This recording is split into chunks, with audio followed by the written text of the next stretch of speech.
Los adoquines de Benefit Street aún resuenan con los susurros de un nombre que Providence intentó olvidar: el diácono Ezra Rutherford, un hombre cuya devoción a Dios se volvió tan retorcida que llegó a convencerse de que el sótano de su casa colonial era el propio cielo. Entre 1762 y 1765, los vecinos reportaron sonidos extraños provenientes de la propiedad de Rutherford, voces de niños que parecían surgir de debajo de la tierra, clamando en lenguas que ningún niño debería conocer. Los sonidos comenzaban al atardecer y continuaban hasta el amanecer, formando melodías que recordaban a himnos, pero con matices tan inquietantes que los oyentes se persignaban y apresuraban el paso frente a la casa. Cuando las autoridades finalmente derribaron la puerta del sótano en marzo de 1765, hallaron pruebas de rituales tan perturbadores que el gobierno colonial selló todos los registros durante más de un siglo.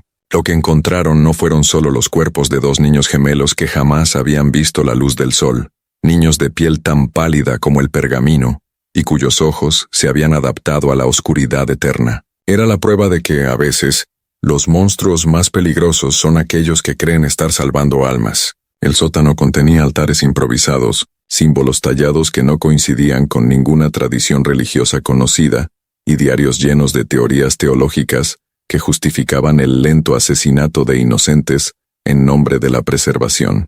3 generaciones de familias de Providence intentaron habitar la casa Rutherford, pero ninguna resistió más de un mes.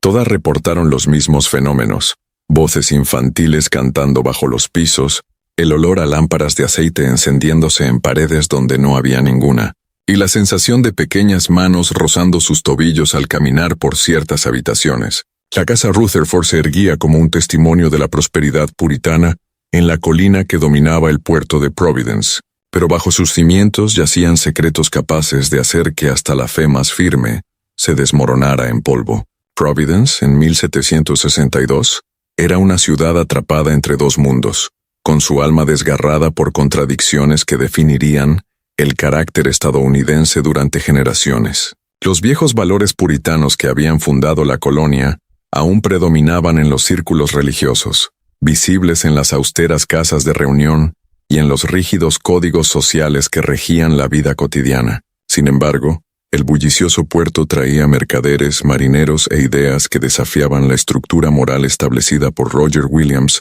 un siglo antes. Cada semana llegaban barcos desde el Caribe, cargados no solo de melaza y ron, sino también de relatos de culturas que vivían bajo reglas completamente distintas. La ciudad de 8,000 almas prosperaba gracias a lo que todos sabían, pero pocos se atrevían a mencionar abiertamente: el comercio triangular que conectaba Providence con África y el Caribe mediante cadenas de esclavitud humana. Este comercio generaba una riqueza que hacía que algunos cuestionaran si la prosperidad y la pureza podían coexistir, mientras otros preferían no examinar demasiado el origen de su comodidad. Los muelles bullían de actividad que habría horrorizado a los fundadores de la colonia, y aún así, los mismos hombres que se beneficiaban de aquel comercio llenaban los bancos de la iglesia cada domingo, buscando absolución por pecados que no tenían intención de abandonar. El diácono Ezra Rutherford encarnaba perfectamente esta contradicción, aunque solo él, entre la élite de Providence, parecía genuinamente atormentado por ello. De día, era uno de los líderes religiosos más respetados de la ciudad, un hombre cuyas prédicas en la primera iglesia bautista lograban arrancar lágrimas de arrepentimiento a prósperos comerciantes. Su alta y demacrada figura, que superaba los 1,80 metros en una época en la que la mayoría de los hombres apenas alcanzaba el 1,65, imponía respeto incluso antes de que hablara. Sus penetrantes ojos grises parecían atravesar las fachadas cuidadosamente construidas alrededor de los pecados secretos de la gente, y su voz tenía la autoridad de quien había luchado con ángeles y había salido transformado para siempre. Poseía 3 barcos mercantes que recorrían las rutas caribeñas: el Mercy, el Providence y el Salvation, nombres que reflejaban su intento de santificar un comercio que sabía contrario a sus creencias más profundas. Su mansión en Benefit Street mostraba los frutos de su éxito de manera cuidadosamente calculada: muebles importados que priorizaban la función sobre el lujo, plata londinense con fines prácticos más que decorativos, y una sala entera repleta de libros de teología en inglés, latín y griego. Los visitantes notaban que, a diferencia de otras casas adineradas de Providence, la mansión Rutherford no contenía adornos frívolos, ni retratos o paisajes que pudieran alentar la vanidad. Sin embargo, la prosperidad inquietaba a Ezra de formas que lo mantenían despierto durante las largas noches de Nueva Inglaterra. Había presenciado de primera mano la decadencia moral que acompañaba a la riqueza en Providence, y cada éxito en sus empresas comerciales le parecía un paso más lejos de la pureza espiritual que buscaba con desesperación. Los jóvenes de familias respetables pasaban las noches en las tabernas del puerto, sus risas mezclándose con canciones vulgares que ascendían desde los muelles como humo del mismo infierno. Las mujeres vestían trajes cada vez más elaborados que, en la mente de Ezra, exhibían vanidad en lugar de la modestia propia de un alma piadosa. Incluso la iglesia parecía contaminada por la mundanidad. Sus miembros llegaban en carruajes que costaban más de lo que muchas familias ganaban en un año, más interesados en exhibir su prosperidad que en escuchar sermones sobre la salvación y el sacrificio. Las conversaciones después de los servicios religiosos se centraban más en oportunidades de negocio y en eventos sociales que en el crecimiento espiritual, lo que llevó a Ezra a sospechar que era el único en Providence que comprendía hasta qué punto todos habían caído en desgracia. Su esposa, Mercy, era 20 años menor que él, un alma dulce con cabello castaño que mantenía modestamente cubierto bajo una cofia blanca que había pertenecido a su abuela. Se había casado con Ezra cuando apenas tenía 18 años. Atraída por su reputación de hombre piadoso y por la promesa de una vida segura, lejos de la pobreza que había marcado su infancia en las zonas rurales fuera de Providence, su padre había sido un agricultor fracasado que perdió sus tierras a manos de acreedores, y su madre había muerto de tisis cuando Mercy tenía solo 14 años. Durante 5 años, su matrimonio había estado bendecido con abundancia, pero maldito con la falta de hijos, una fuente de especulación en los susurros de los chismosos de Providence y un tormento privado, tanto para el esposo como para la esposa. Ezra interpretaba su incapacidad de concebir como una señal del desagrado divino hacia su participación en el comercio mundano, mientras que Mercy se culpaba a sí misma por pecados que ni siquiera sabía nombrar.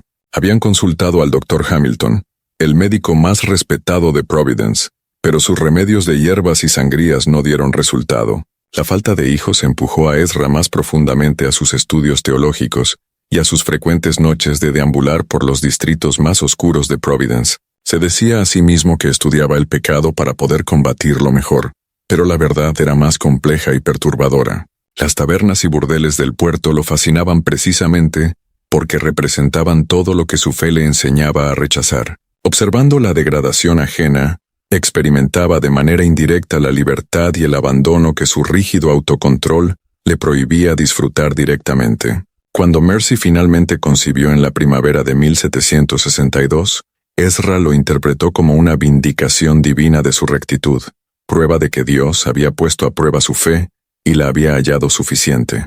Pero a medida que el embarazo avanzaba durante los meses húmedos del verano, algo comenzó a cambiar en el temperamento del diácono. Sus sermones se volvieron más sombríos, llenos de advertencias sobre la corrupción que se infiltraba en las almas inocentes desde el momento del nacimiento. Hablaba de niños que nacían puros, pero eran inmediatamente envenenados por el mundo pecador que los rodeaba, destruyendo su potencial espiritual antes incluso de pronunciar sus primeras palabras. La transformación fue sutil al principio, perceptible solo para quienes lo conocían mejor. Ezra comenzó a pasar horas en oración, a menudo en el sótano de su casa, que él afirmaba le ofrecía la soledad necesaria para una comunión profunda con Dios. El sótano era naturalmente silencioso. Sus gruesos muros de piedra amortiguaban los ruidos de la ciudad, y la oscuridad lo ayudaba a concentrarse en asuntos espirituales, sin las distracciones de los estímulos visuales. Comenzó a evitar las reuniones sociales, alegando que las conversaciones frívolas de la sociedad de Providence estaban por debajo de un hombre en busca de perfección espiritual. Cuando lo presionaban para asistir a funciones de la iglesia o a reuniones de negocios, participaba con evidente desgano, respondiendo de manera cada vez más breve y cortante a medida que avanzaba la velada. Mercy notó cómo sus ojos seguían a los niños en las calles con una intensidad que la incomodaba, como si estuviera estudiando un problema que exigía una solución urgente. El 17 de octubre de 1762, Amaneció gris y frío, con ese tipo de viento atlántico que atravesaba incluso la lana más gruesa y parecía anunciar un invierno temprano. El cielo colgaba bajo sobre el puerto de Providence, presionando la ciudad como un sudario gris que amortiguaba los sonidos y hacía que todo pareciera lejano y onírico. El parto de Mercy comenzó antes del amanecer, marcado por contracciones regulares como campanas de iglesia e intensas como las olas golpeando el rompeolas del puerto. Cuando llegó Goodwife Prescott, la partera, con su maletín de cuero lleno de hierbas e instrumentos, la casa entera parecía latir con una energía tanto sagrada como ominosa. A instancias de Ezra, los sirvientes habían sido despedidos por el día. Alegaba que el nacimiento era un proceso demasiado sagrado para ser presenciado por manos contratadas, dejando solo a los 3 adultos para enfrentar lo que se presentaba como un parto difícil. Ezra recorría las habitaciones sobre la cámara de parto, sus pasos marcaban un ritmo que coincidía con las contracciones de Mercy y resonaban en el armazón de madera de la casa como un latido. Llevaba despierto 36 horas, alternando entre la oración y el movimiento inquieto, consumiendo solo agua y deteniéndose ocasionalmente para leer pasajes de las Escrituras sobre nacimiento, bendición y propósito divino. El trabajo de parto avanzaba lentamente, con Mercy luchando contra cada contracción como si fuera un enemigo personal. Prescott, que había asistido más nacimientos de los que podía contar en sus 40 años de experiencia, notó aspectos inusuales en este alumbramiento que recordaría por el resto de su vida. La habitación estaba más fría de lo normal, a pesar del fuego encendido en la chimenea, y las sombras parecían moverse de maneras que nada tenían que ver con las llamas titilantes. Cuando el primer llanto atravesó el aire matinal exactamente a las 7:09, Ezra cayó de rodillas en acción de gracias, su voz elevándose en una oración de gratitud que se escuchó en toda la casa. Pero cuando Prescott anunció que venía un segundo niño, algo cambió en su expresión. Sus ojos grises, ya intensos por el insomnio y el fervor espiritual, adquirieron una cualidad que hizo que la partera retrocediera instintivamente del lecho de parto. Los gemelos eran lo bastante raros para resultar extraordinarios, vistos a menudo como una gran bendición o como un terrible presagio, según la perspectiva teológica o las supersticiones personales. En una comunidad donde cada acontecimiento inusual era escrutado en busca de significado divino, el nacimiento de gemelos en la familia del líder religioso más prominente de Providence se convertiría inevitablemente en objeto de especulación e interpretación intensas. Samuel Rutherford llegó al mundo primero, emergiendo con un llanto fuerte que anunciaba su salud y vigor a todos los presentes. Estaba perfectamente formado, con un cabello oscuro que prometía asemejarse al de su padre, y una complexión robusta que sugería que crecería para convertirse en un hombre capaz de realizar trabajos físicos. Sus ojos, cuando se abrieron por primera vez, eran de un azul intenso, el color típico de muchos recién nacidos, pero que con el tiempo cambiaría para reflejar su herencia. Judith lo siguió 12 minutos después. Su llegada fue más complicada, aunque finalmente exitosa. Era más pequeña que su hermano, pero igualmente sana, con el cabello castaño claro que la marcaba como hija de su madre, y unos rasgos delicados que auguraban que crecería hasta convertirse en una mujer hermosa. Su llanto era más suave que el de Samuel, aunque igual de persistente, y se calmaba de inmediato cuando la colocaban junto a su hermano. Goodwife Prescott, a pesar de sus décadas de experiencia, quedó sorprendida por la conexión inmediata entre los gemelos. La mayoría de los recién nacidos apenas mostraban conciencia de lo que los rodeaba, pero Samuel y Judith parecían responderse mutuamente de maneras que superaban la simple cercanía. Cuando uno lloraba, el otro giraba hacia el sonido, y cuando los colocaban juntos, se acomodaban de forma natural en posiciones que imitaban su disposición en el vientre materno. La partera los proclamó los mejores gemelos que había traído al mundo en 30 años de práctica, sanos y fuertes pese al parto difícil. Sin embargo, cuando Ezra sostuvo a sus hijos por primera vez, su alegría se mezcló con un terror que no compartió con nadie. De pie junto a la ventana del dormitorio, mirando hacia la calle bulliciosa, vio a un grupo de jóvenes tambaleándose de regreso desde las tabernas, con la ropa desordenada, las risas vulgares y un aire de burla que parecía dirigido contra todo lo sagrado y puro. En ese instante, una certeza cayó sobre él como un peso físico.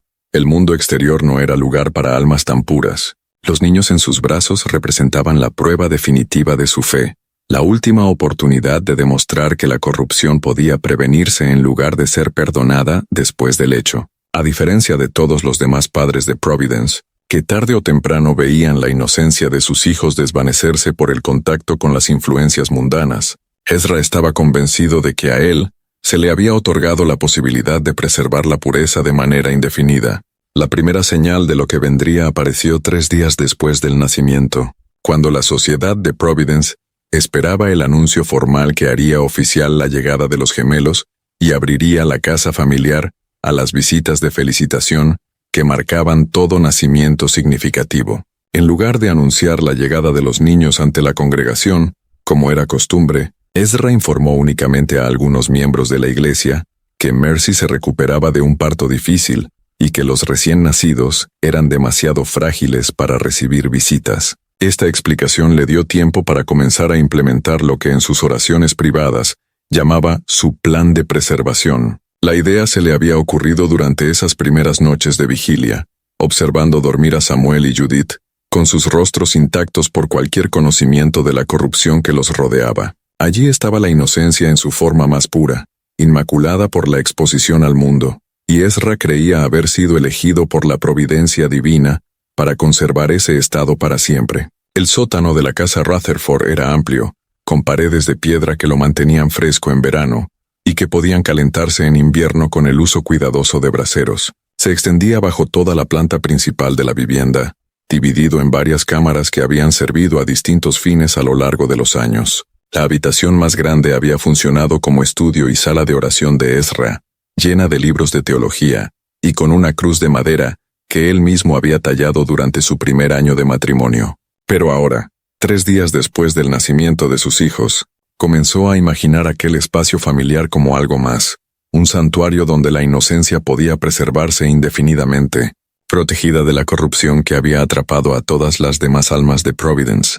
El sótano tenía ventajas naturales que nunca había considerado: paredes gruesas que amortiguaban el sonido, un acceso limitado y controlable, y una atmósfera de soledad perfecta para la contemplación espiritual y el crecimiento interior. Trabajando en secreto durante las horas en que Mercy dormía, agotada tras el parto, Ezra inició el meticuloso proceso de transformar el sótano de un simple espacio de almacenamiento y estudio en lo que él, en privado, concebía como un santuario de preservación. El trabajo requirió semanas de planificación y ejecución, llevado a cabo con la misma atención al detalle que había hecho prosperar su negocio mercante. Comenzó instalando lámparas de aceite en nichos tallados en las paredes de piedra, posicionadas para ofrecer una luz suave y constante que no forzara los ojos en desarrollo. Las llamas estaban diseñadas para arder sin parpadeos, creando un ambiente de calma que contrastaba con la luz dura del sol, a la que Ezra ya asociaba con la corrupción mundana. Cada lámpara llevaba un reflector metálico que dirigía la luz hacia abajo, evitando sombras severas y produciendo lo que él consideraba una atmósfera espiritualmente más adecuada. Luego llegó el mobiliario, cuidadosamente seleccionado y dispuesto para crear un entorno habitable bajo tierra. Bajó las alfombras más suaves de las habitaciones superiores, tapices persas que le habían costado más de lo que muchas familias de Providence ganaban en un año, y las dispuso para formar áreas diferenciadas de descanso, comida y oración. Se construyeron pequeñas camas de pino fino, con marcos tallados con versículos bíblicos que Ezra eligió por su relación con la inocencia infantil y la pureza espiritual. La zona de descanso fue colocada junto a la pared más cálida, donde el calor de la chimenea de la cocina, situada arriba, proporcionaría una temperatura constante durante los largos inviernos de Nueva Inglaterra. Ezra instaló también un sofisticado sistema de ventilación que mantenía el aire fresco sin necesidad de ventanas que pudieran tentar a sus hijos a mirar el mundo corrupto que se extendía sobre ellos. El aire entraba por respiraderos cuidadosamente ocultos, que podían regularse para mantener unas condiciones atmosféricas perfectas. Ezra había dispuesto un comedor en el sótano, con una mesa del tamaño perfecto para una pequeña familia, y rodeada de sillas que podrían acomodar a los niños a medida que crecieran desde la infancia hasta la adultez. La mesa permanecía siempre dispuesta con vajilla sencilla pero hermosa, platos y copas de peltre, que reflejaban su convicción de que la utilidad y la piedad eran más importantes que la ostentación. En el lugar de honor de la sala, se erigía un pequeño altar, donde se realizarían las oraciones diarias y la lectura de las Escrituras, como parte de una educación espiritual que sustituiría la enseñanza mundana de las escuelas de Providence.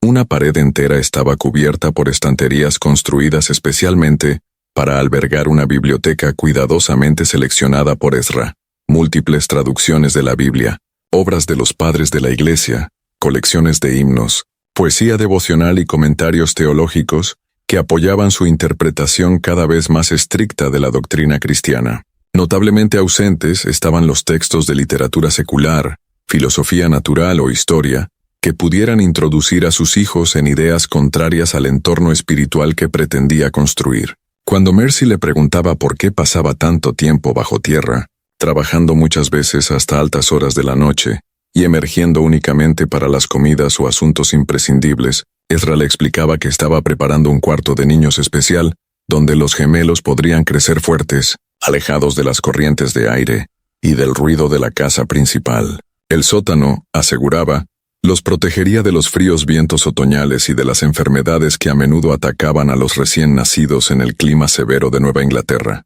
La explicación resultaba convincente porque contenía elementos de verdad. El sótano era en efecto más cálido y silencioso que los pisos superiores, y la mortalidad infantil era una preocupación real en la colonia. Lo que no revelaba era su propósito más profundo, la creciente convicción de que sus hijos necesitaban protección no solo contra los peligros físicos, sino también contra la contaminación espiritual, que solo podía evitarse mediante un aislamiento completo del mundo exterior. Con la llegada de noviembre y sus noches tempranas y frías que parecían filtrarse hasta los huesos de las casas más resistentes, el plan de Ezra entró en su segunda fase. Comenzó a convencer a Mercy de que los gemelos necesitaban un silencio absoluto para desarrollarse adecuadamente, y que el constante flujo de visitas esperadas tras cualquier nacimiento perturbaría sus frágiles constituciones y los expondría a enfermedades potencialmente mortales. El argumento resultaba persuasivo porque coincidía con la sabiduría médica de la época. El propio Dr. Hamilton había recomendado limitar las visitas durante los primeros meses de vida, y varias familias prominentes de Providence habían perdido hijos a causa de enfermedades que parecían llegar junto con amigos y parientes bien intencionados. Más aún, Ezra sostenía que la exposición al mundo exterior no solo traería enfermedades físicas, sino también influencias espirituales capaces de corromper las almas en formación de sus hijos. Mercy, exhausta tras el parto y confiando plenamente en la sabiduría de su esposo en asuntos de fe y familia, accedió a mantener a los gemelos en reclusión durante lo que Ezra describía inicialmente como unas pocas semanas. Ella, aún recuperándose de sus fuerzas, agradecía la excusa para evitar las obligaciones sociales que acompañaban la maternidad, las visitas formales, las conversaciones cuidadosamente medidas sobre teorías de crianza, y las sutiles competencias que marcaban las interacciones entre las madres de la élite social de Providence. Cuando Ezra finalmente le mostró la guardería terminada en el sótano, el lugar resultó ser hermoso. El espacio era cálido y acogedor, provisto con todo lo necesario para los bebés y adornado con lujos que rivalizaban con los de las mejores casas de la ciudad. Lámparas de aceite proporcionaban una iluminación constante. Los libros seleccionados prometían horas de enriquecimiento espiritual, y el altar constituía el centro de las oraciones diarias que Ezra consideraba esenciales para un desarrollo espiritual adecuado. Lo que Mercy no comprendió de inmediato era lo meticuloso de cada detalle de aquel aislamiento. El sótano tenía una sola entrada, a través de una pesada puerta de roble que podía asegurarse desde el exterior, con barras de hierro, y una cerradura que solo Ezra poseía. Las ventanas, pequeñas y situadas en lo alto de las paredes, dejaban pasar algo de luz y aire, pero impedían ver con claridad hacia afuera o comunicarse fácilmente con el mundo de arriba. Más importante aún, las gruesas paredes de piedra que hacían el lugar confortable también lo aislaban por completo del sonido. Conversaciones en tono normal no podían oírse en la superficie, y hasta los llantos más fuertes quedaban reducidos a murmullos atribuidos fácilmente al viento o al crujir de la madera. La insonorización que hacía del sótano un lugar perfecto para la oración y la contemplación lo convertía, al mismo tiempo, en una prisión ideal. El primer mes de vida subterránea transcurrió con una calma engañosa, creando una ilusión de normalidad que permitió a Mercy convencerse de que las inusuales disposiciones de su marido eran temporales y, en última instancia, beneficiosas. Pasaba la mayor parte de sus horas despiertas en aquel espacio convertido, amamantando a Samuel y Judith, y maravillándose de lo rápido que parecían desarrollarse. Los gemelos prosperaban más de lo esperado, ganando peso de forma constante y mostrando una alerta que sugería una inteligencia excepcional. Ezra se unía a ellos para las oraciones de la mañana y la tarde. Su voz profunda llenaba la cámara de piedra mientras leía las Escrituras y daba gracias a Dios por el don de unas almas intactas.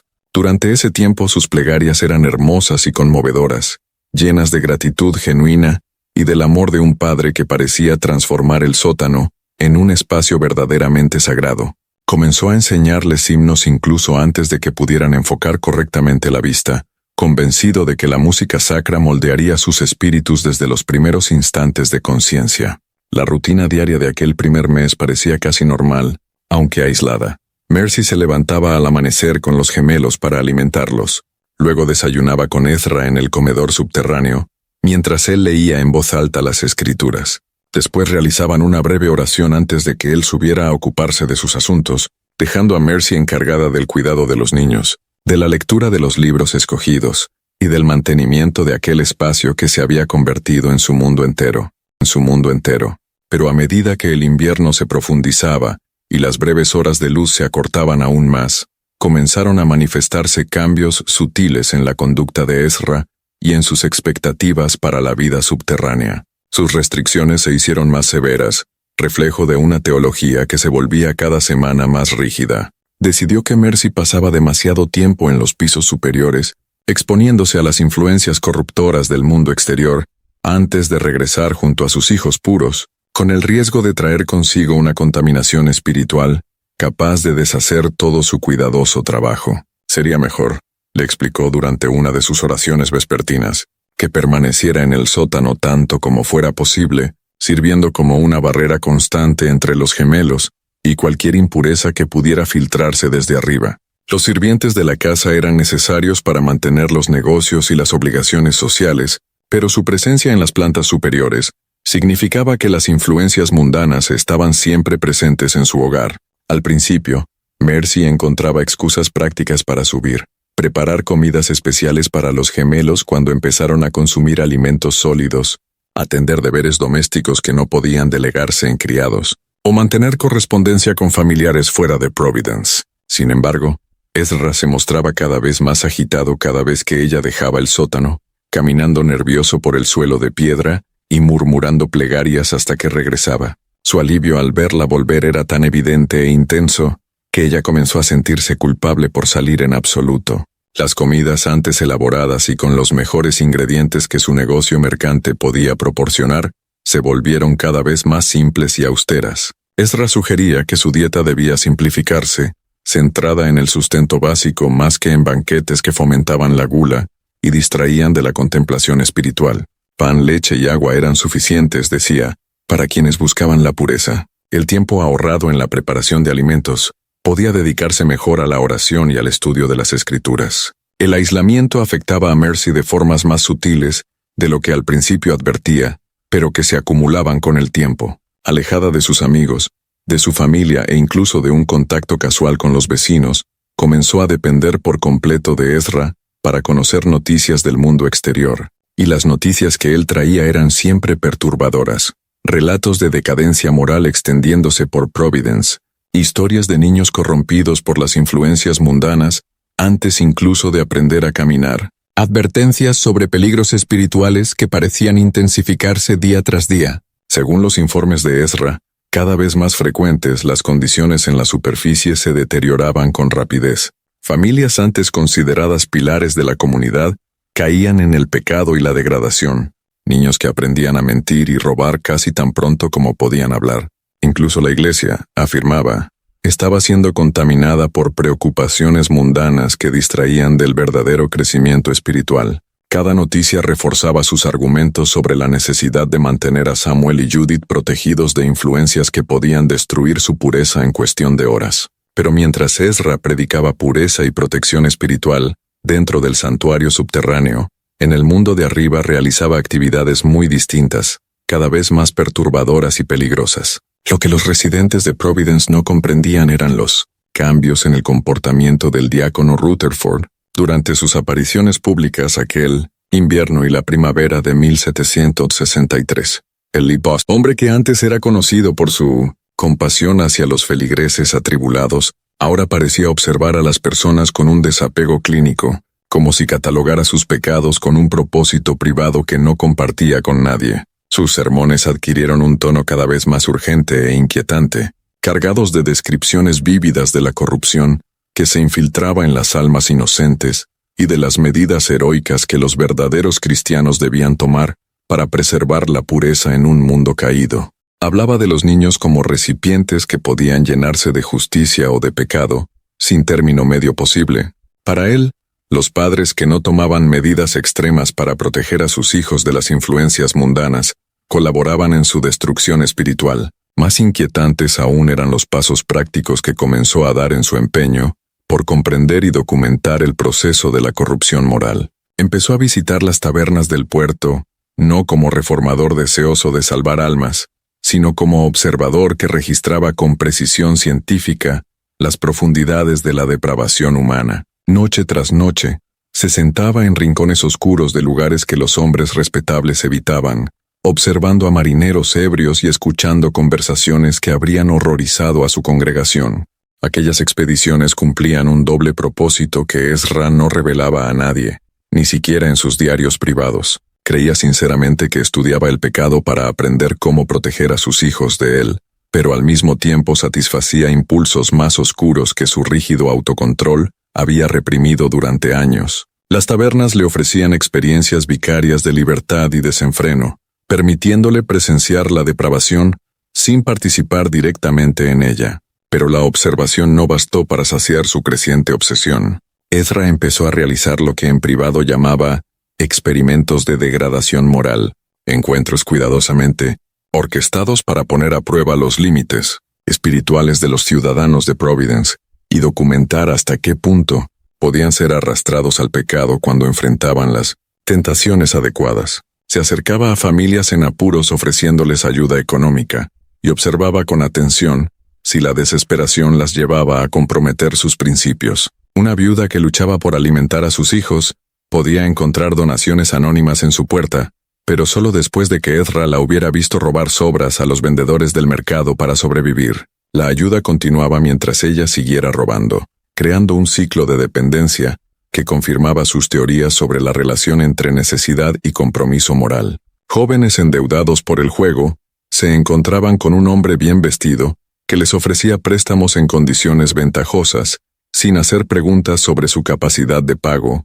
Ezra seguía entonces a aquellos hombres por las calles de Providence, documentando con precisión cómo caían cada vez más rápido en el vicio una vez que tenían acceso a dinero fácil. Algunos se lo jugaban en cuestión de días, otros lo gastaban en alcohol y prostitutas, pero todos confirmaban su tesis. La corrupción, una vez introducida en el alma, se propagaba con rapidez hasta consumir todo lo puro y decente. Más inquietantes aún eran sus interacciones con los niños, encuentros que justificaba como investigaciones sobre el proceso de contaminación espiritual, pero que revelaban aspectos cada vez más peligrosos de su estado psicológico. Bajo la apariencia de instrucción religiosa, Ezra visitaba familias con hijos pequeños, supuestamente para brindar orientación espiritual y apoyo en su educación cristiana. Sin embargo, aquellas visitas se transformaban en oportunidades para estudiar cuán rápido podía corromperse la inocencia al exponer a los niños a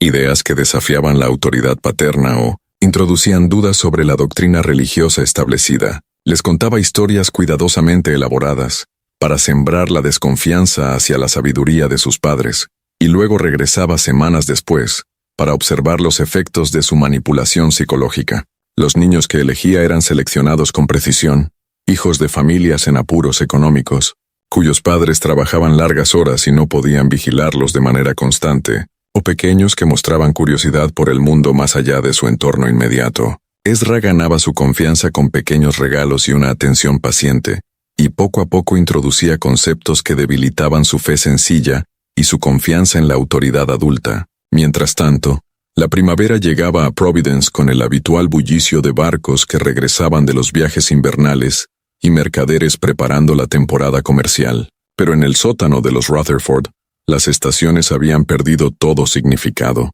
Los gemelos, con 6 meses de edad y desarrollándose a un ritmo que fascinaba y alarmaba a su padre, comenzaban a mostrar los efectos de aquel entorno antinatural, de maneras que confirmaban sus teorías y, al mismo tiempo, revelaban sus implicaciones más aterradoras. Samuel y Judith habían desarrollado una extraña capacidad de comunicarse entre sí, mediante sonidos y gestos que no guardaban relación con el desarrollo infantil normal. Expuestos casi exclusivamente a las recitaciones bíblicas de su padre y a las nanas desesperadas de su madre, sus primeros sonidos no eran los balbuceos típicos de los bebés sanos, sino extrañas imitaciones de los himnos y oraciones que escuchaban a diario.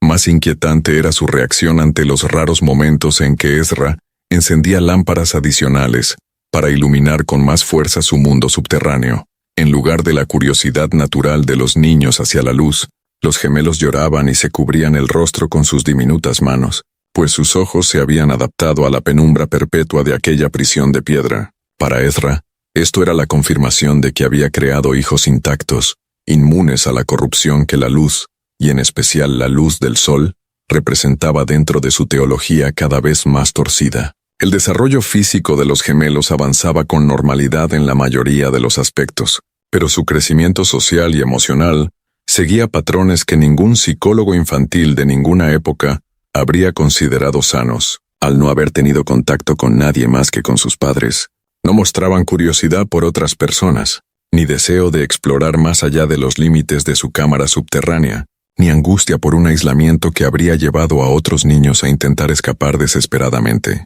Lo más sorprendente era que parecían perfectamente conformes con su existencia bajo tierra, jugando con los sencillos juguetes de madera que su padre había tallado, y escuchando durante horas las discusiones teológicas que llenaban sus días. Para Ezra, esa complacencia era prueba de que sus métodos habían tenido éxito, de que había creado niños libres de la inquietud y el descontento que caracterizaban al resto de la humanidad.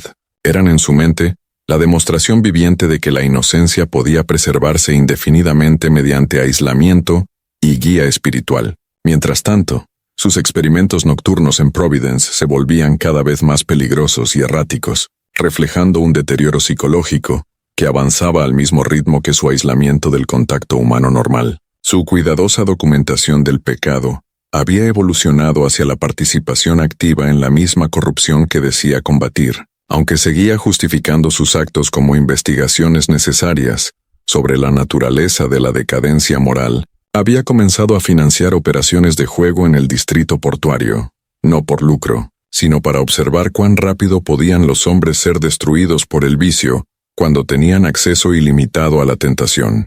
Con su dinero se organizaban borracheras de grupos de jóvenes marineros, a quienes luego seguía por las calles de Providence, registrando su descenso al caos, mientras sentía al mismo tiempo repulsión y una terrible fascinación por su pérdida de control. Lo más perturbador era cómo aquellas actividades comenzaban a afectar su relación con su propia familia. Las horas que dedicaba a observar la degradación humana estaban transformando su visión de la naturaleza del hombre, convenciéndolo de que la corrupción no solo era posible, sino inevitable en cualquiera que estuviera expuesto a influencias mundanas. Esta creencia reforzaba su determinación de mantener aislados a Samuel y Judith, pero también lo hacía cada vez más suspicaz respecto a la pureza espiritual de su esposa. El aislamiento estaba pasando factura sobre la salud mental y física de Mercy.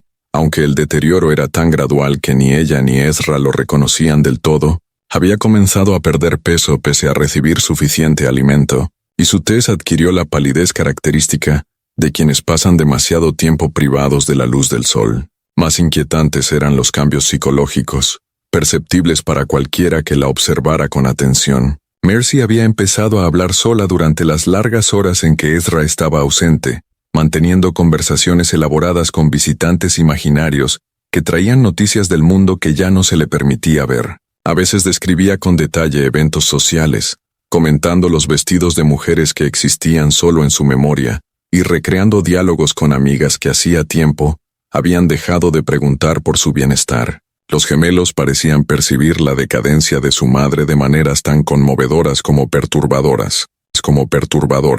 Los gemelos habían comenzado a llorar al unísono en momentos específicos del día, creando armonías que resonaban de manera extraña en la cámara de piedra, y que parecían responder a estados emocionales que eran demasiado jóvenes para comprender racionalmente. Mercy interpretaba ese llanto sincronizado como canto, convencida de que sus hijos manifestaban la naturaleza espiritual pura que su padre había prometido preservar. Pero para cualquier persona con experiencia en desarrollo infantil, aquellos sonidos habrían resultado profundamente alarmantes, más parecidos a los cantos rituales de ciertas ceremonias religiosas que a las expresiones naturales de angustia o satisfacción de un bebé. Los gemelos estaban aprendiendo a comunicarse mediante patrones moldeados enteramente por las obsesiones teológicas de su padre, creando un lenguaje privado que reflejaba el entorno anormal en el que se desarrollaban.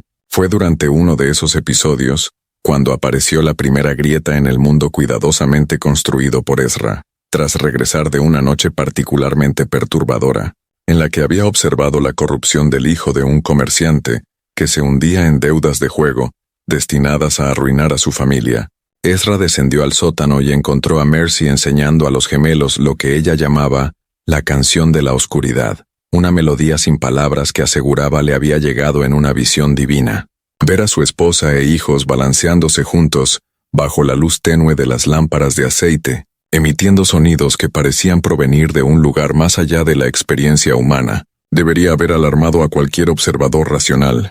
La melodía no tenía estructura reconocible, el ritmo no seguía ningún patrón musical normal, y las palabras, cuando podían distinguirse, eran combinaciones de frases bíblicas reordenadas en secuencias sin sentido teológico. Sin embargo, en lugar de reconocer aquello como un signo de colapso psicológico, Ezra sintió un gozo terrible extenderse por su pecho. Para él, era la prueba de que sus métodos estaban funcionando más allá de sus expectativas, de que el aislamiento de la corrupción mundana podía no solo preservar, sino incluso intensificar la pureza espiritual. Su familia estaba desarrollando habilidades que trascendían las limitaciones humanas, alcanzando niveles de comunión espiritual que solo había soñado. Ese gozo, no obstante, se mezclaba con una paranoia creciente ante la posibilidad de que el mundo exterior descubriera y destruyera su santuario. Durante sus incursiones en Providence, Ezra comenzó a notar a personas que lo miraban con lo que interpretaba como sospecha y hostilidad. Vecinos que antes lo saludaban cordialmente, ahora parecían murmurar cuando pasaba, deteniendo sus conversaciones al verlo acercarse. Los miembros de la iglesia hacían preguntas cada vez más incómodas sobre la ausencia prolongada de su familia en los servicios. Su preocupación se disfrazaba de interés amistoso, pero con tonos que sugerían dudas respecto a sus explicaciones. Incluso sus socios de negocios mencionaban menos a los gemelos, y cuando lo hacían, sus comentarios llevaban implícitas insinuaciones que lo hacían sospechar que alguien investigaba sus asuntos privados. Lo más inquietante eran los niños que encontraba en sus recorridos diarios, quienes parecían observarlo con expresiones que sugerían un conocimiento más allá de su edad, e incluso en sus juegos aparecían referencias a sonidos que venían desde el subsuelo, insinuaciones que solo podían significar que su refugio no estaba tan oculto como creía. La creciente atención del exterior convenció a Ezra de que debía tomar medidas más drásticas para proteger el desarrollo espiritual de su familia, pero las acciones que comenzaba a contemplar transformarían aquel santuario en algo mucho más siniestro de lo que jamás había imaginado. El punto de quiebre llegó en una húmeda noche de julio de 1763, cuando los gemelos tenían 9 meses, y su desarrollo había alcanzado un estado que fascinaba y aterraba por igual a su padre. El sótano, que en un inicio había parecido espacioso, ahora se sentía reducido, lleno de la energía de 2 niños activos que comenzaban a gatear y explorar su limitado entorno con la meticulosidad marcada por su crianza inusual.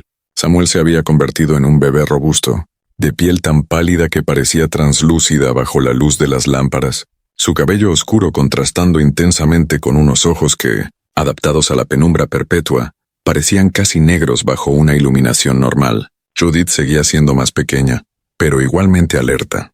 Su cabello castaño claro ya era lo suficientemente largo como para que Mercy lo trenzara cuidadosamente cada mañana como parte de la rutina diaria. Ambos niños se movían con una extraña precisión que sugería una coordinación inusual, desplazándose por su mundo subterráneo, con la confianza de criaturas perfectamente adaptadas a su entorno. Lo más inquietante era el desarrollo continuo de su sistema privado de comunicación, que había reemplazado la adquisición normal del lenguaje. Podían sentarse frente a frente durante horas, creando patrones complejos de sonidos y gestos que parecían transmitir significados específicos. Cuando uno necesitaba algo, el otro respondía antes incluso de que un adulto pudiera interpretarlo.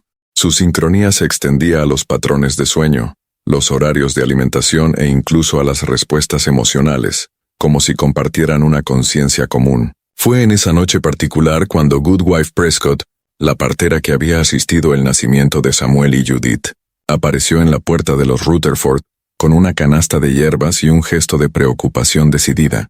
Llevaba meses escuchando rumores inquietantes sobre el aislamiento de la familia, susurros que sugerían que los gemelos no habían sido vistos por nadie fuera del círculo más íntimo desde hacía casi 10 meses. La conciencia profesional de Goodwife Prescott ya no le permitía ignorar lo que era claramente una situación sin precedentes en sus décadas de experiencia. La anciana había pasado semanas reuniendo información de distintas fuentes en Providence, armando un panorama que la inquietaba profundamente. Comerciantes comentaban que los pedidos de suministros de Ezra habían disminuido de forma drástica, lo que sugería que vivían menos personas en la casa de lo que se esperaba. Algunos sirvientes que habían trabajado para la familia hablaban de ruidos extraños provenientes del subsuelo y de órdenes estrictas de no entrar nunca a ciertas áreas del sótano. Más perturbadores aún eran los informes de vecinos que aseguraban escuchar voces de niños que parecían salir de la tierra, cantando melodías que no se parecían a ningún himno conocido en las iglesias de Providence.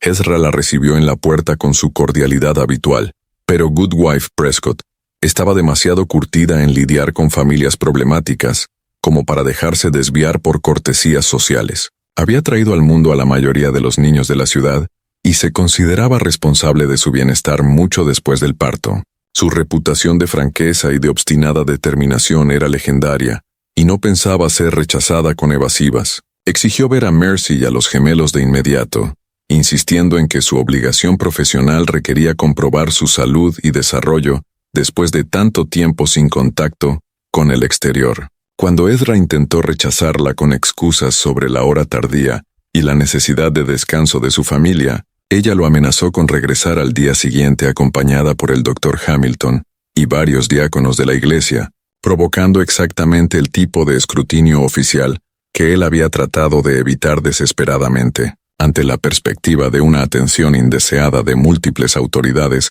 que no se conformarían con explicaciones superficiales, Ezra tomó una decisión que revelaba hasta qué punto su racionalidad había degenerado tras meses de aislamiento y especulación teológica obsesiva. En lugar de permitirle ver a los niños y arriesgarse a que su santuario fuera descubierto, invitó a Goodwife Prescott a entrar con la intención de convencerla de abandonar sus preocupaciones para siempre. No la condujo al sótano, sino al salón principal, donde inició lo que más tarde describiría en su diario como una prueba de dignidad espiritual para acceder a nuestro santuario.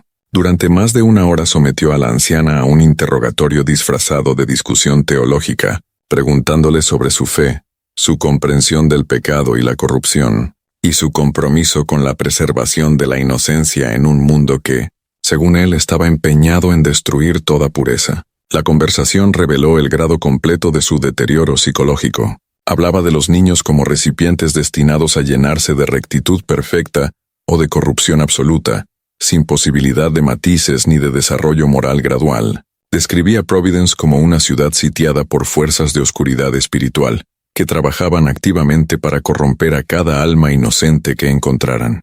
Lo más alarmante era su teoría sobre la necesidad del aislamiento total para preservar la pureza, expuesta con el fervor de quien cree haber descubierto la verdad definitiva. Prescott, mientras tanto, se sentía cada vez más alarmada por la intensidad de Ezra y las ideas extrañas que exponía con tanta convicción. Sus preguntas sobre las interacciones de ella con otras familias parecían diseñadas para catalogar su potencial de contaminación espiritual más que para evaluar su labor como partera. Cuando intentó redirigir la charla hacia cuestiones prácticas de salud y desarrollo infantil, él desechó sus preocupaciones como simples muestras de pensamiento mundano que anteponía el bienestar físico a la pureza espiritual. La confrontación alcanzó su punto crítico cuando Prescott, perdiendo la paciencia, intentó abrirse paso hacia la puerta del sótano, que había identificado correctamente como la fuente de los ruidos que perturbaban a los vecinos desde hacía meses. Su instinto maternal, afilado por décadas de cuidado a los niños, le decía que algo estaba profundamente mal en aquella casa, y su obligación profesional exigía investigar a pesar de los obstáculos teológicos de Ezra. La lucha que siguió fue breve pero decisiva, el momento en que la fachada de respetabilidad del diácono se derrumbó por completo. En su diario, él lo describiría como una intervención divina protegiendo el santuario de la contaminación. Pero la verdad era mucho más inquietante. En su estado paranoico, Ezra creía de verdad que permitir la entrada de un extraño introduciría corrupción espiritual y destruiría meses de trabajo para preservar la inocencia de sus hijos. Prescott, a pesar de su edad y pequeña estatura, luchó con la desesperación de quien comprende por fin la verdadera naturaleza del peligro. Sus años asistiendo partos difíciles le habían dado una fortaleza física inesperada, y su determinación por proteger a los niños que sospechaba en riesgo la impulsaba a resistir con sorprendente eficacia.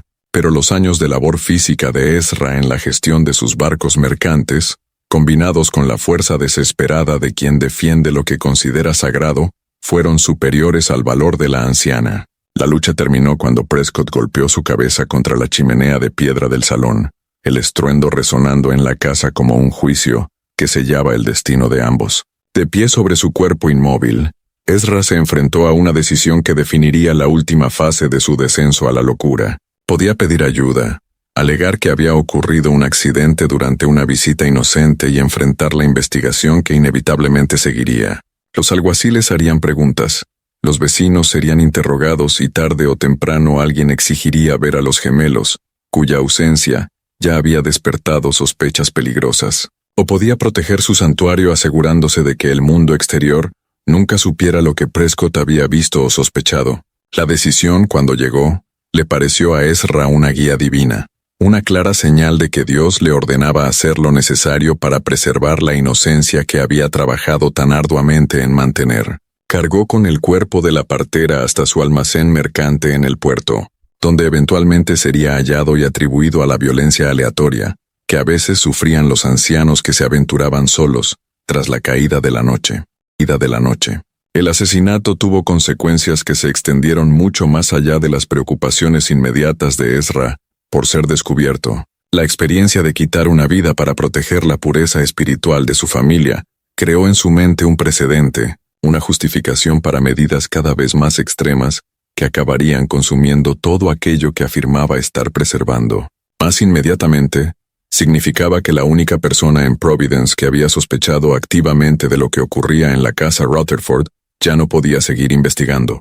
Los alguaciles de la ciudad, abrumados por los crímenes asociados al puerto y la población transitoria del comercio marítimo, realizaron solo una investigación superficial antes de concluir que Goodwife Prescott había sido robada y asesinada por marineros o vagabundos. Su reputación de llevar consigo suministros médicos y de aceptar en ocasiones pagos en plata la convertía en un blanco plausible, y la ausencia de testigos en el distrito de almacenes, donde su cuerpo fue hallado, apoyaba la teoría de un crimen aleatorio. Mientras tanto, los gemelos, acercándose a su primer cumpleaños, se desarrollaban de maneras que fascinaban y aterraban a su padre por igual. Su comunicación había evolucionado en patrones complejos de sonidos y gestos que reemplazaban por completo el lenguaje normal, convirtiéndose en un idioma privado que satisfacía todas sus necesidades. Podían desplazarse por el sótano en completa oscuridad, con la seguridad de criaturas perfectamente adaptadas a su entorno, compensando con otros sentidos la falta de estímulos visuales.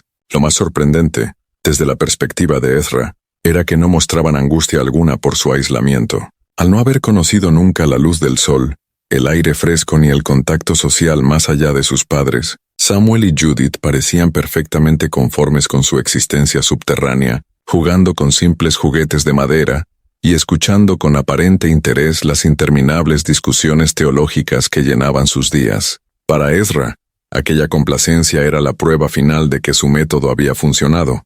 Había creado niños intactos, libres de la inquietud y de la corrupción espiritual que contaminaba a todos los demás seres humanos. Pero la condición de Mercy seguía deteriorándose en formas imposibles de ignorar. La combinación de mala nutrición, oscuridad constante y aislamiento social absoluto había quebrado algo fundamental en su estructura psicológica. Había comenzado a mantener elaboradas conversaciones con personas que existían solo en su imaginación, describiendo reuniones sociales y encuentros familiares cada vez más detallados y fantásticos. A veces se vestía cuidadosamente para servicios religiosos que nunca llegarían, sentándose pacientemente junto a la puerta del sótano, mientras esperaba que su esposo la acompañara a un culto que le había estado prohibido por más de un año. Otras veces preparaba comidas elaboradas para invitados que vivían únicamente en su memoria, colocando platos en la mesa para amigos y parientes que hacía mucho habían dejado de interesarse por su bienestar.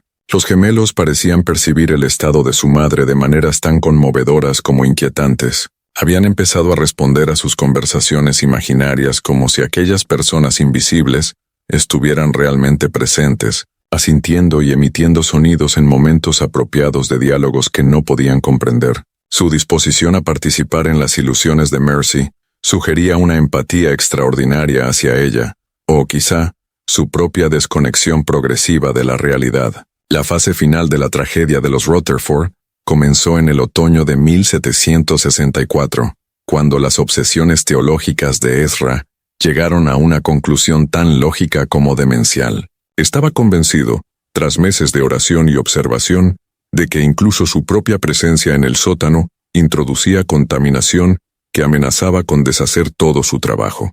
Sus incursiones nocturnas en los barrios bajos de Providence, necesarias según él para comprender la naturaleza de la corrupción, lo habían expuesto a niveles de veneno espiritual que lo volvían indigno de compartir el espacio purificado que había creado para su familia. Durante una de sus prolongadas sesiones de oración comprendió de repente que la inocencia perfecta de sus hijos estaba siendo comprometida por el contacto con un padre que se había contaminado deliberadamente con lo peor de la naturaleza humana. Cada conversación, cada comida compartida, cada instante de contacto físico era, en su mente, una vía de transmisión de impureza espiritual demasiado sutil para ser detectada hasta que fuera demasiado tarde. La solución se le presentó como simple y terrible al mismo tiempo: sellar el sótano desde el exterior, asegurando que ninguna otra contaminación pudiera alcanzarlos, mientras les proveía todo lo necesario para su sustento espiritual. Tenían la oración, las escrituras y la compañía pura entre ellos. ¿Qué más podían requerir verdaderos seres espirituales? Las necesidades físicas, creía Ezra, eran secundarias frente a la preservación del alma, distracciones que impedían alcanzar la comunión plena con la verdad divina. Si Dios quería que sus cuerpos mortales perecieran mientras sus almas permanecían intactas, aquello sería un sacrificio digno para conservar una inocencia imposible de recuperar una vez perdida. Los últimos apuntes en su diario, descubiertos décadas más tarde durante una renovación de la casa, describían su decisión como el acto de amor paternal y responsabilidad espiritual más grande imaginable. Decía estar entregando a sus hijos el mayor de los dones: preservación eterna frente a la corrupción, una inocencia garantizada que trascendería la muerte física y la certeza de la salvación, al no haber sido jamás expuestos a las tentaciones que destruían otras almas. El sótano sellado sería su tumba, pero también su salvación, un lugar donde la pureza podría existir indefinidamente, sin las concesiones y fracasos morales que marcaban cada otra vida humana. En la muerte, si llegaba, permanecerían tan inocentes como en el momento de su nacimiento, con sus almas intactas, libres del veneno espiritual que había corrompido a todos los demás habitantes de Providence. El acto físico de sellar el sótano se llevó a cabo en varias noches de enero de 1765, durante un periodo de frío intenso que mantenía a la mayoría de los residentes dentro de sus casas, y le brindaba a Ezra la cobertura perfecta para sus actividades. Con la misma precisión meticulosa que lo había hecho prosperar en sus negocios, colocó pesadas vigas de madera sobre la puerta de acceso y selló cada grieta con mortero y yeso, hasta que no quedara rastro alguno de que allí había existido una entrada. Las pequeñas ventanas que proporcionaban ventilación fueron bloqueadas y redirigidas, asegurando que el sótano se convirtiera completamente aislados del mundo exterior, pero manteniendo la ilusión de que nada había cambiado en la apariencia de la casa. Ezra utilizó su conocimiento en construcción, adquirido durante años de mantener sus propiedades mercantes, para crear un sello prácticamente imposible de detectar sin una investigación deliberada.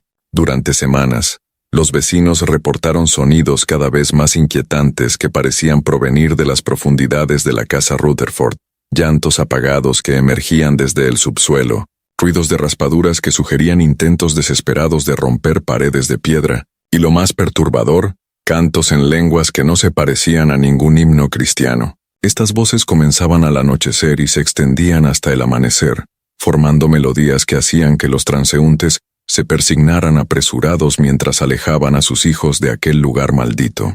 Cuando los vecinos preocupados lo cuestionaban, Ezra respondía con la calma de quien afirmaba comprender el verdadero significado espiritual de tales ruidos. Decía que eran solo maderas asentándose con los cambios de temperatura, el viento colándose por las partes viejas de la casa, o quizá ratones moviéndose entre las paredes, fenómenos perfectamente naturales, mal interpretados por la debilidad espiritual de los demás.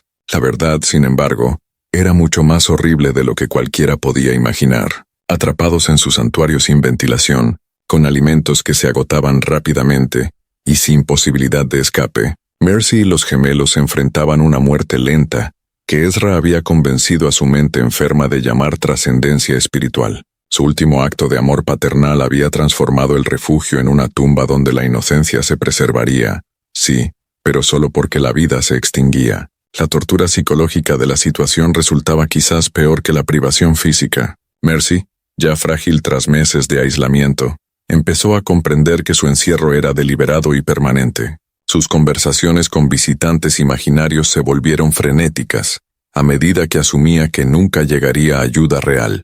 Los gemelos, demasiado pequeños para entender la muerte pero lo bastante conscientes para sentir el terror de su madre, respondían con aquel llanto sincronizado que se había convertido en su sello macabro. Ezra mantuvo durante un mes más su vida pública en Providence, asistiendo a los servicios religiosos y atendiendo negocios como si nada hubiera cambiado. Pero la tensión de sostener aquella fachada, mientras sabía lo que ocurría bajo su propia casa, comenzó a quebrar incluso su férreo autocontrol. A veces lo encontraban de pie frente a la casa en la oscuridad, escuchando sonidos que nadie más oía, y manteniendo conversaciones con los miembros de su familia, que lentamente morían en la cámara sellada. La presión psicológica creó una crisis final, que resolvió la contradicción entre su imagen pública y su realidad privada. Durante un servicio religioso a fines de febrero, Ezra afirmó experimentar una revelación divina que le ordenaba unirse a su familia en su estado purificado. El mundo exterior ya no tenía nada que ofrecer a quien, según él, había alcanzado la comprensión perfecta de la verdad espiritual. El final llegó cuando decidió descender por última vez al sótano, llevando consigo aceite y materiales para sellar definitivamente la entrada. Tras reunirse con su esposa e hijos en la oscuridad, bloqueó toda huella de acceso, convirtiendo la cámara en una tumba perfecta, donde, según su fe torcida, alcanzarían la pureza eterna. Las autoridades de Providence descubrieron la verdad solo cuando los socios comerciales de Ezra, alarmados por su repentina desaparición y los rumores crecientes, forzaron la entrada de la casa en marzo de 1765. La investigación reveló pruebas de un encarcelamiento deliberado y de un asesinato lento que desafiaba todas las concepciones de amor paternal y devoción religiosa. El sótano contenía los restos de una familia que no había muerto por accidente ni enfermedad, sino por la aplicación meticulosa de teorías teológicas que convirtieron el amor en tortura. La versión oficial, cuidadosamente diseñada para proteger la reputación de la ciudad y evitar un escándalo que afectara al comercio, afirmó que los Rutherford habían muerto en un accidente trágico, producto del derrumbe del sótano durante el duro invierno de 1765, pero quienes vieron la escena sabían la verdad. La cámara de aislamiento construida con precisión, los artefactos religiosos y la condición de los cuerpos contaban una historia distinta, la del encierro premeditado y la muerte lenta, una visión que los perseguiría por el resto de sus vidas. La casa Rutherford permaneció vacía durante años, pues ninguna familia podía soportar más de unas semanas allí sin experimentar fenómenos inexplicables. Voces infantiles seguían escuchándose desde las paredes selladas. El olor a lámparas de aceite impregnaba las habitaciones a horas inciertas, y algunos visitantes aseguraban sentir pequeñas manos tocando sus tobillos al caminar por los suelos bajo los cuales yacía oculta la cámara. Esta tragedia muestra cómo las intenciones más puras pueden convertirse en las obsesiones más peligrosas cuando se aíslan del contacto humano y de la razón. El sótano que Ezra Rutherford creó como santuario de inocencia se transformó en una tumba para la pureza que deseaba preservar, demostrando que el amor sin sabiduría puede convertirse en la forma más cruel de destrucción.